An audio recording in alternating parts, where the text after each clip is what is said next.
Question for all of us to answer. The fourth reason is that at independence, we were given only political independence and not economic independence. Nigeria doesn't have economic independence, and you will soon see why. Our differences. These are the things we fight for: politics, tribe, culture, religion, history, language, colonial orientation, values, ethics, beliefs. These are the things that are facing us as challenge.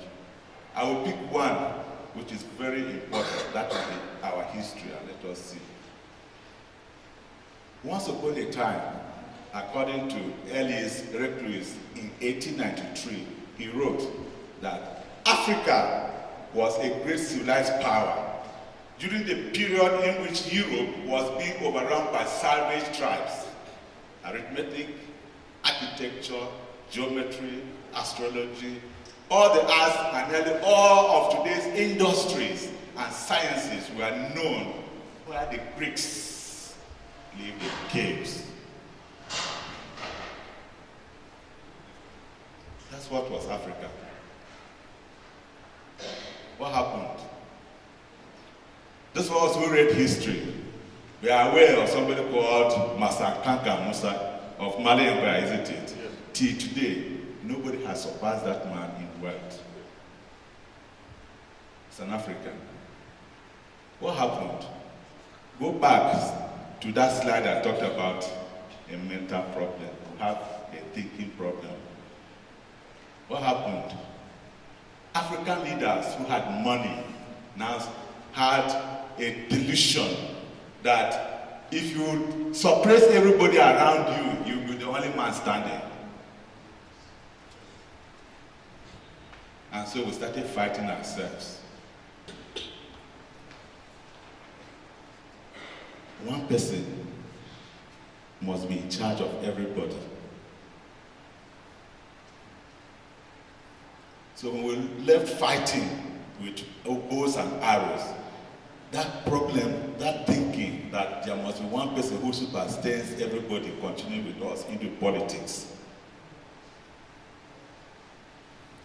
If, as a father, I'm not thinking that my children should be better than me, then I'm a fool, and it's the end of my family. If none of my child should grow better than me, I'm a fool. It's the end of my family. That's the end of Nigeria. That's the end of Benue State. Because we have people who think that without them, Nigeria does not exist. Without them, Benue State does not exist. Let's move on.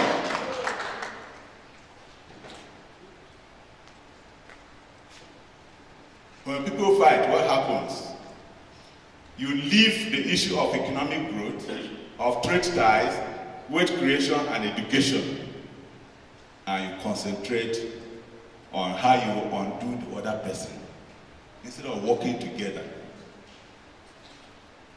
Somebody reminded me somewhere, Apostle, you are here, please, if I'm wrong. Somebody reminded me when I mentioned this, it's not our people's fault. It was God who started it. Apostle, I don't know whether you agree. God came to a place where the people became very strong and united and started building a Torah to go to God.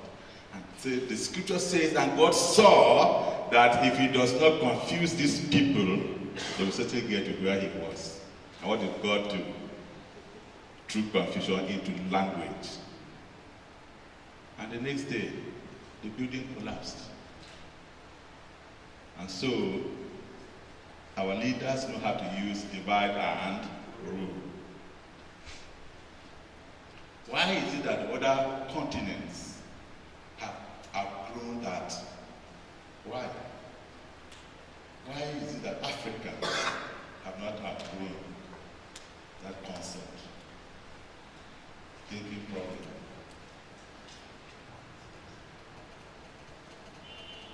So, war started in Africa at a certain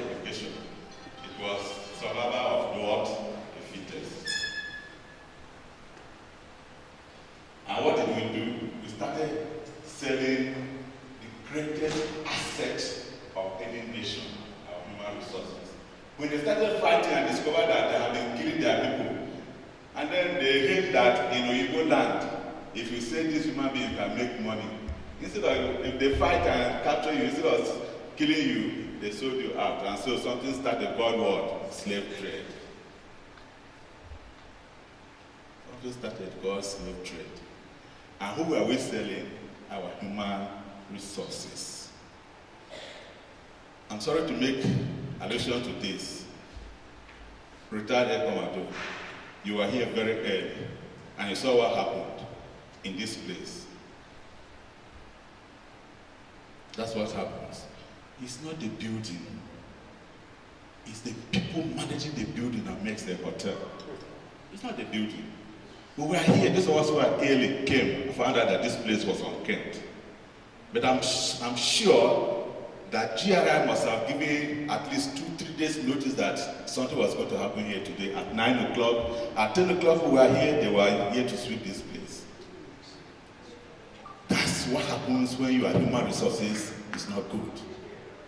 That's the problem with Africa. We don't have human resources. Our leadership is poor. We don't have leaders. And so no matter the resources we have, so this big building and this beautiful hotel, people will run away from it. Why?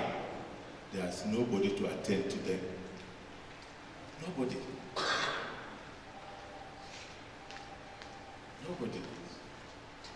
So that's what happens when your human resources is not treated well. Our universities, our professors are going outside of Nigeria. It was a serious problem in the mid-80s and 90s. Brain drain. Why were they living? Nobody thought they were useful. In Benue State today, if there's an event and a professor goes there and a talk that has been made by government goes there, who is recognized more? The talk. Because he has been given access to government wealth to make money that he does not deserve. And so intellectual capacity and capability has been relegated to a background over talks. That's the challenge we have. That's the challenge we have. Human resources, once you don't take it seriously, it affects everything. So slaves started coming. If you go to Jamaica, you will see this. It's a monument built under the water in Jamaica as a commemoration of the thousands and millions of Africans who were sold as slaves and who died and were thrown overboard in the waters. But something happened. It's not Africans, so you go again, we say, okay, let's stop slave trade. But already 300 years has passed of slave trade. And what happened? The attention of Igbo man stopped from human beings to what? Resources, our agricultural and other resources. And what happened? Instead of using the granite that was produced in Benue, we will produce the granite in Benue and take it to Kano.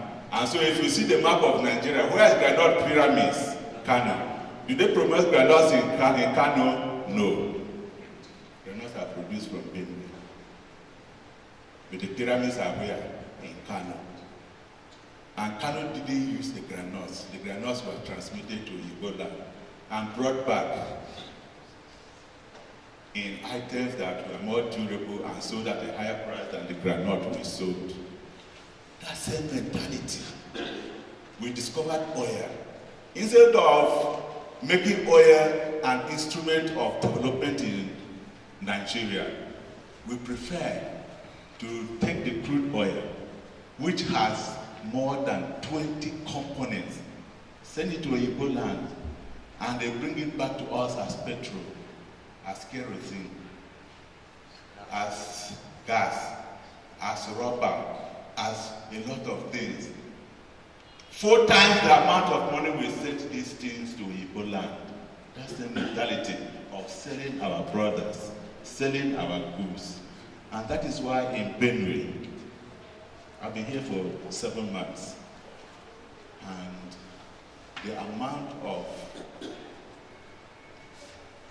items produced in Benue that goes out of Benue is amazing. Trailers upon trailers of yams. Have we asked ourselves, what do they do with the Benue yams to the places where they are taken? Our groundnut, our pepper, our oranges, what is done with them? Mentality, mental problem. Until we solve it, it's going to be an issue for us. So these things you see, I picked history because it is key. If we are going to break loose, it's a mental problem that has been created for a long time that we need to work on.